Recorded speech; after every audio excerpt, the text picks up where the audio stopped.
अस्सलाम वालेकुम। उम्मीद है आप सब खैरियत से होंगे। जिस तरह किसी को हंसाना मुश्किल है, वैसे ही अपनी एक्टिंग या किसी कहानी के जरिए रुलाना भी आसान नहीं। लेकिन पाकिस्तानी बहुत से ड्रामे हैं ऐसे जिसे देखकर आप भी जज्बाती हो जाएंगे और आंसू खुद ब खुद निकल आएंगे। तो जानते हैं ऐसे कौन कौन से टॉप 10 ड्रामे हैं जिसे देखकर आप रो सकते हैं। तो शुरू करते हैं हम अपनी वीडियो। नाज़रीन, वीडियो शुरू करने से पहले आपसे दरख्वास्त है कि हमारा चैनल सब्सक्राइब करके बेल आइकॉन प्रेस कर दें ताकि हम आपकी एंटरटेनमेंट के लिए हर पल आपकी स्क्रीन पर मौजूद रहें। दोस्तों, अब हम अपनी वीडियो शुरू करते हैं। नंबर 10, मेरी ज़ात ज़र्रा बेनिशां। जज्बाती मौजू के साथ जानदार एक्टिंग जो समिया मुमताज़ की थी। आज से 11 साल पहले जियो टीवी पर यह ड्रामा नशर हुआ, जिसमें पहले वो फैसल कुरैशी के साथ हीरोइन के तौर पर नजर आईं और फिर एक उधेड़ उम्र की औरत के रूप में देखा गया। कहानी उस वक्त के लिए नई थी, तभी लोगों ने बहुत पसंद की। आजकल ये टॉपिक हर दूसरे ड्रामे में नजर आ रहा है। बदकिरदारी का इल्ज़ाम जो सबा पर लगाया गया, एन उसकी शादी के दिन उसे अपने ही कज़न के साथ बदनाम किया, और ये किसी और का काम नहीं बल्कि अपनी ताई कज़न ने किया जो होने वाले ससुराली भी थे। यानी आरफीन की माँ और बहनों ने जानबूझकर सबके सामने बदनाम करने की कोशिश की ताकि ये शादी रुक जाए, और बिल्कुल ऐसा ही हुआ। सबा की पाक दामनी पर किसी ने यकीन न किया। शायद ये टॉपिक सुनकर आपको अच्छा न लग रहा हो कि ये क्या, वही पुराना मौजू जो आजकल हर जगह है। मगर मेरी बात मानिए तो आज ही ये ड्रामा देखें। इन सीन्स में आपके आंसू लाजमी निकलेंगे और फिर आपको लगेगा कि आप वाकई कुछ बहुत अच्छा मिस कर रहे थे, क्योंकि मौजू उस वक्त के लिए बिल्कुल फ्रेश था।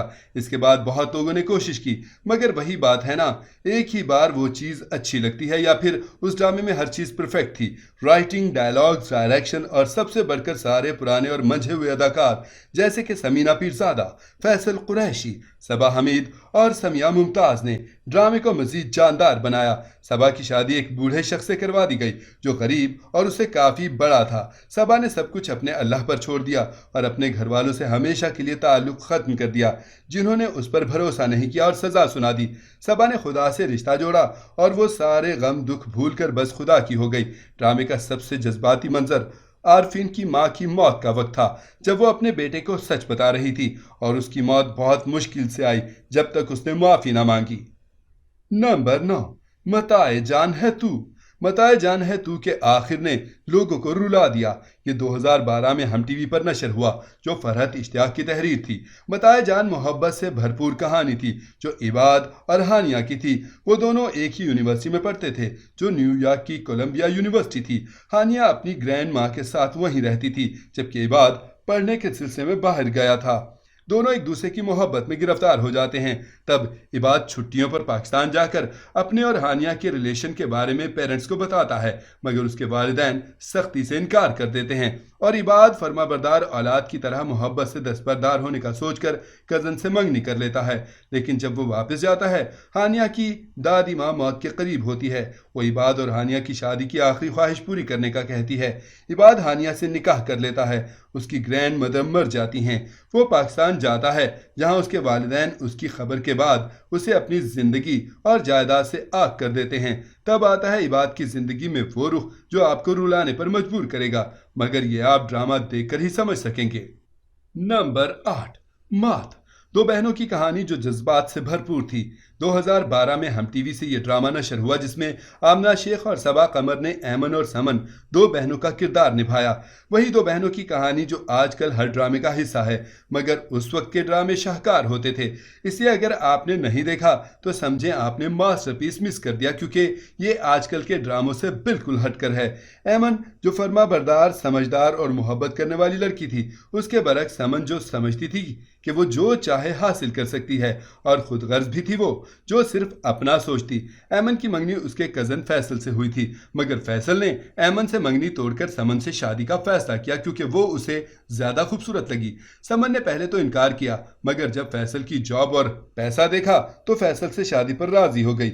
समन ऐमन का सोचे बगैर फैसल के साथ अपनी खुशी जानकर ऐमन से शेयर करती, मगर ऐमन सब्र से खामोश रही। समन और फैसल का बेटा हदीद हुआ, जिसका ख्याल समन नहीं रख सकी, तो ऐमन उसकी केयरटेकर बनी और उसका ख्याल रखा, जबकि समन फैसल के पार्टनर आजर में इंटरेस्ट लेने लगी, क्योंकि उसके पास ज्यादा पैसा था। नंबर 7, कुर्बान। قربان دو دلوں کی کہانی ہے جو ایک دوسرے سے بے پناہ محبت کرتے ہیں، مگر سٹیٹس کے فرق اور انا رشتوں کے درمیان حائل رہی۔ ہیر یونیورسٹی کی سب سے نخریلی اور امیر لڑکی کیوں نہ ہوتی، اس کا باپ جاگیردار اور بہت سے بزنس کا مالک تھا، جبکہ جمال غریب لڑکا جو اسکالرشپ کے ذریعے یونیورسٹی تک پہنچا۔ مگر محبت کب اس فرق کو دیکھتی ہے؟ ہیر نے جمال کی بہادری اور اس کی دلکشی کو دیکھ کر انٹرسٹ لینا شروع کیا اور پھر وہ اس کی محبت میں گرفتار ہو گئی۔ جمال بھی اس سے محبت کرتا تھا مگر سٹیٹس کے فرق کی وجہ سے خاموش رہتا۔ جب ہیر نے اسے پرپوز کیا تب جمال بھی خوش ہوا، لیکن ان دونوں کی خوشی کو بریک لگایا ہیر کے والد نے۔ ہیر کو لگتا تھا کہ وہ لاڈلی بیٹی ہے جس سے کہے گی اس کی شادی ہو جائے گی، پر ایسا نہ ہوا۔ اس کے والد کسی قیمت پر غریب لڑکے سے شادی نہ کرواتے اور ہیر کو معلوم ہوا کہ اس کا بچپن سے اپنے کزن شاہ سے رشتہ پکا ہے۔ ہیر نے بغاوت کی کوشش کی تو اسے پابند کر دیا گیا۔ کہانی میں رخ تب مڑا جب وہ دونوں نکاح کرنے جانے لگے اور جمال واپس نہ آیا کیونکہ اس کا ایکسیڈنٹ ہو گیا تھا جس سے ہیر بے خبر تھی۔ اسے لگا کہ جمال نے دھوکہ دیا ہے اور پھر شاہ سے اس کا زبردستی نکاح کروا دیا جاتا ہے۔ اس نکاح کے بعد وہ شاہ کو قبول نہیں کر پا رہی کہ کچھ دنوں کے بعد جمال کی واپسی ہو گئی۔ اس واپسی کا جب اس کے والد کو پتہ چلا تو کہانی جذبات کی طرف مڑ گئی، جہاں آپ کو اپنے آنسو روکنے مشکل ہو جائیں گے۔ نمبر 6، باندی۔ یہ سندھ کے جاگیرداروں کے علاقے کی کہانی ہے جہاں صرف ان کی حکومت رہتی ہے اور غریب اگر ان کی لپیٹ میں آ جائے تو اسے اپنی عزت دولت سب چھپانا پڑتا ہے اور ان سے بچنا مشکل ہو جاتا ہے۔ ایسی ہی کہانی ہے میرو کی جو ایک غریب کسان کی بیٹی ہے۔ اس کے ماں باپ امیر عورت فائزہ بیگم کے گھر ملازم ہیں جو شہر میں رہتی ہے۔ میرو کو انہیں چھپانے کے لیے فائزہ بیگم کے گھر رکھنا پڑا، جس کی وجہ وہاں کا ایک ذمہ دار۔ اسے میرو پسند آ گئی اور اسے حاصل کرنے کے لیے وہ اس کے ماں باپ کو تنگ کر رہا تھا۔ فائزہ بیگم نے اسے پناہ تو دی مگر خود فراڈ تھی، منافق تھی، جو نظر آتی تھی وہ تھی نہیں۔ میرو کے ساتھ بھی برا سلوک کرتی مگر اس کے بیٹے ولی خان کو میرو سے محبت ہو گئی۔ ڈرامہ جذباتی اور آنسوؤں سے بھرپور تھا مگر اس کے باوجود اس کی جو سب سے اچھی بات ہے وہ ہے ہیپی اینڈنگ۔ خوشگوار اینڈنگ نے ڈرامے کو اور بھی دلچسپ بنا دیا۔ نمبر 5، خاموشی۔ خاموشی میں دکھایا گیا کہ کس طرح اپنے اوپر ہونے والی زیادتی پر خاموش رہا جائے تو لوگوں کو مزید ہمت ملتی ہے، اس لیے خود پر ہونے والی زیادتی پر خاموش رہنا بے وقوفی ہے۔ کہانی ہے ارسلہ کی جو اپنوں کی زیادتی پر خاموشی سے سب کچھ سہتی ہے تو لوگوں نے اس پر زیادتی کی انتہا کر دی۔ ارسلہ اپنے گھر والوں کی کفالت کی خاطر جاب کے لیے باہر جاتی ہے، اسے دوسرے شہر کیئر ٹیکر کے طور پر بھیج دیا جاتا ہے۔ اس کی غیر موجودگی کا فائدہ اٹھایا اس کی بہن نہیں مانے اور ارسلہ کے منگیتر سے شادی کر لی۔ ارسلہ تب بھی خاموش رہی۔ ارسلہ اس وقت بھی خاموش رہی جب اس پر الزام لگایا گیا کہ اسے یہاں تک کہ گھر سے نکال دیا گیا۔ اپنوں کی زیادتی اور ناانصافی پر ارسلہ کے ساتھ دیکھنے والوں کے بھی آنسو نکلیں گے۔ یہ کہانی رشتوں کے احساس اور جذبات سے بھرپور ہے۔ نمبر 4، قید۔ قید کہانی ہے ریحام کی، آج کل کے سوشل میڈیا پر ہونے والے انوکھے واقعات پر مبنی کہانی جو واقعہ حقیقت میں ہو رہا ہے۔ یہ الگ بات ہے کہ اس میں ڈرامائی انداز میں دکھایا گیا مگر مین کنٹینٹ سے کوئی اختلاف نہیں۔ ریحام جو عدن کو ٹیوشن پڑھانے جاتی ہے، وہ اور عاشر یونیورسٹی میں ایک دوسرے کو پسند کرتے ہیں مگر عاشر کام کے سلسلے میں باہر چلا گیا ہے۔ عدن عاشر کا چھوٹا بھائی ہے جس کو وہ پڑھانے جاتی ہے، کوئی بھی اس کے اور عاشر کے رشتے سے واقف نہیں۔ ریحام کے پڑھانے کا انداز محبت سے بھرپور اور نرم ہوتا ہے کہ عدن کو اس سے محبت ہو جاتی ہے یا وہ اس پسندیدگی کو محبت سمجھ بیٹھتا ہے۔ وہ ٹین ایج لڑکا ہے، جذباتی بھی، جبکہ ریحام کے ساتھ زندگی مشکل کر دیتی ہے اور اس کا کزن کے ساتھ نکاح ہو رہا ہے جو عاشر کو بھی نہیں پتا۔ عدن کو جب اس کی شادی کا علم ہوتا ہے وہ خودکشی کر لیتا ہے اور ایک خط چھوڑ دیتا ہے جس میں ریحام کا ذکر ہے۔ عاشر کی ماں ریحام کو قصوروار ٹھہرا کر جیل بھیج دیتی ہے جبکہ ریحام کے گھر والے اس سے تعلق ختم کر لیتے ہیں۔ تب عاشر واپس آتا ہے اور ریحام کو جیل سے نکال کر نکاح کر کے اپنا قیدی بنا کر رکھتا ہے اور ماں کو کہتا ہے وہ جو چاہے ظلم کرے۔ نمبر 3، الو برائے فروخت نہیں۔ یہ ایک ڈارک سٹوری ہے جو بولڈ بھی ہے مگر حقیقت سے بھرپور۔ الو برائے فروخت نہیں کہانی اندرونی گاؤں کی کہانی ہے جہاں بدلے کی خاطر اپنی ہی بھتیجی اور بہو کا قتل کر دیا جاتا ہے جبکہ بھائی اپنی بہنوں کی شادی نہیں کرواتا کہ جائیداد باہر نہ جائے۔ تینوں بہنیں اس دہلیز پر ہی بوڑھی ہو جاتی ہیں۔